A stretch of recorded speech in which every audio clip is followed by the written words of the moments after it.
Aujourd'hui, on va parler du journalisme, sujet sensible qui dépasse de très loin la chasse. On va essayer de regarder ce qui se passe quand il y a un événement autour de la chasse et que la presse s'en saisit. Prenons un article de presse au hasard. Je précise que j'avais décidé de faire cette vidéo sur le journalisme avant les faits qui sont relatés sur l'article que je vous présente. C'est donc un exemple très banal de ce que subit la chasse tous les jours. Cet article est écrit par un certain Michael Libert. Après vérification, il n'a pas un profil particulièrement anti-chasse. Il est journaliste pour le journal 20 minutes qui est le leader français de la presse quotidienne. L'article relate l'incident survenu en gare de Chantilly le 12 janvier 2021. Et il titre ceci. Oise, après la pagaille sur la ligne TER Paris-Creil à cause d'une chasse à courre, la SNCF porte plainte. On peut lire ensuite. Une pagaille dont une société de vénerie est à l'origine pour avoir poursuivi un cerf jusque sur les voies de la gare de Chantilly. Bon, déjà, mais comme un indice, on peut voir que le journaliste ne maîtrise pas le sujet. Une société de vénerie, ça n'existe pas. Il y a la société de vénerie et des équipages. Bon, enfin bon, en fait, en vérité, si avec ça, on ferait pas trop la tête, hein, ça va.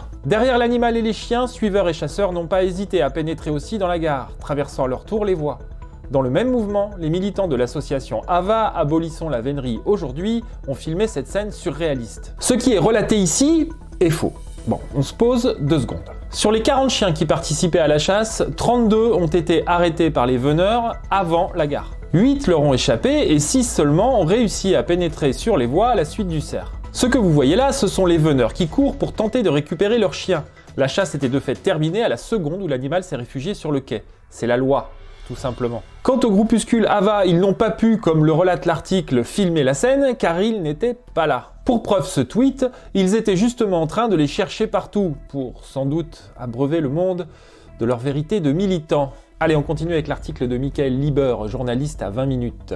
Les incidents se multiplient, nous relate-t-il. Mi-septembre, un cerf avait été poursuivi jusque dans le centre-ville de Compiègne. Pareil ici, la chasse avait été arrêtée et plus personne ne poursuivait ce cerf. À plusieurs reprises, des routes nationales avaient été traversées par des meutes de chasse à courre, provoquant même, le 5 janvier dernier, un accident. Selon AVA, oui. Pour les autorités, comme le soulignent vos confrères de Oise Hebdo, l'accident n'est pas lié directement au passage de la chasse à courre. D'un côté, des militants vous disent que la chasse à courre est responsable de l'accident. De l'autre côté, les autorités, qui n'ont aucun parti pris, aucune raison de mentir, disent que la chasse à courre n'est pas responsable de cet accident. Et vous affirmez, comme ça, au détour d'un article censé éclairer votre public, que la chasse à courre est responsable de cet accident. Je rappelle que vous avez une carte de presse dans le portefeuille. Et enfin, histoire de bien clore ce morceau de bravoure, quelques jours plus tôt, 2 militants d'AVA Compiègne avaient été blessés en tentant de sauver un cerf réfugié dans un étang, toujours en forêt de Compiègne. Des faits relayés par des militants. Des provocations sur le terrain. Le leader d'AVA, Stan Broniszewski, qui annonce avoir pris, je cite, une dizaine de pains dans la gueule, mais qui se met en scène devant un camion de pompiers avec une coupure de ronces et des lunettes intactes. Deux anciennes militants AVA témoignent sur Twitter. Ça me fait penser que le leader d'AVA France, Stan Broniszewski, nous avait dit à nous, militants, que s'il fallait simuler pour faire venir les pompiers lors d'une chasse pour arrêter celle-ci, eh bien, on était vraiment autorisé, même vivement recommandé à le faire. Deuxième témoignage, ça me rappelle étrangement quand le leader d'Avaretz m'a dit qu'il fallait pousser les chasseurs à bout, les pousser à la faute. Il a même dit, je cite, « Je suis prêt à me faire péter la gueule du moment que quelqu'un filme ». Sérieusement, Michael Libert, en faisant appel à votre probité de journaliste. Vous êtes encore dupe de ce que font ces activistes en forêt? C'est quoi votre métier?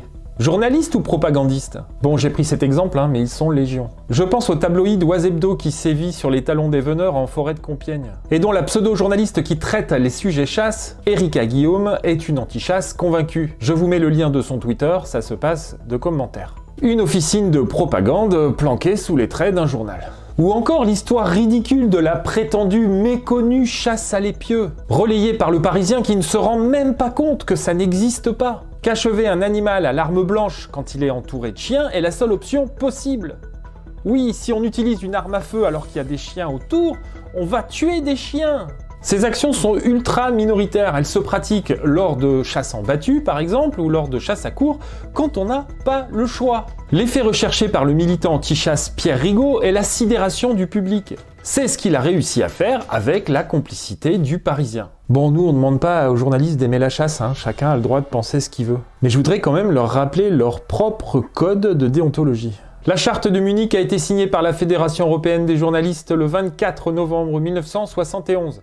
C'est une charte de déontologie qui engage aujourd'hui chaque journaliste. C'est un peu leur serment d'Hippocrate à eux. L'article 1 stipule que le journaliste doit respecter la vérité, quelles qu'en puissent être les conséquences pour lui-même, et ce en raison du droit que le public a de connaître la vérité. Nous pouvons aussi nous référer à la charte des devoirs professionnels des journalistes français, dont beaucoup se réclament, qui, elle, stipule que le journaliste tient la calomnie, les accusations sans preuve, l'altération des documents, la déformation des faits, le mensonge pour les plus graves fautes professionnelles. Respecter vos lecteurs, ça leur apporter un éclairage honnête sur un événement. C'est vérifier vos sources et les croiser avant de poster un article. Votre devoir, c'est de proposer la vérité, pas ce que vous en pensez. Parce que, a priori, comme ça, ce que vous en pensez, on s'en fout. Ou alors, dites-le carrément, je suis contre la chasse, et voilà pourquoi je suis contre la chasse. Mais au moins, on sait que ça vient de vous. Mais dès que vous mettez la plume dans la rédaction des faits, vous devez mettre de côté votre opinion pour informer votre public. Bon, vous êtes en crise. Jamais la presse n'a eu à subir autant de défiance de la part du public. Vous voulez pas vous demander pourquoi? La presse n'a pourtant jamais été aussi nécessaire qu'aujourd'hui, dans un monde où les fake news voyagent 10 fois plus vite que la vérité.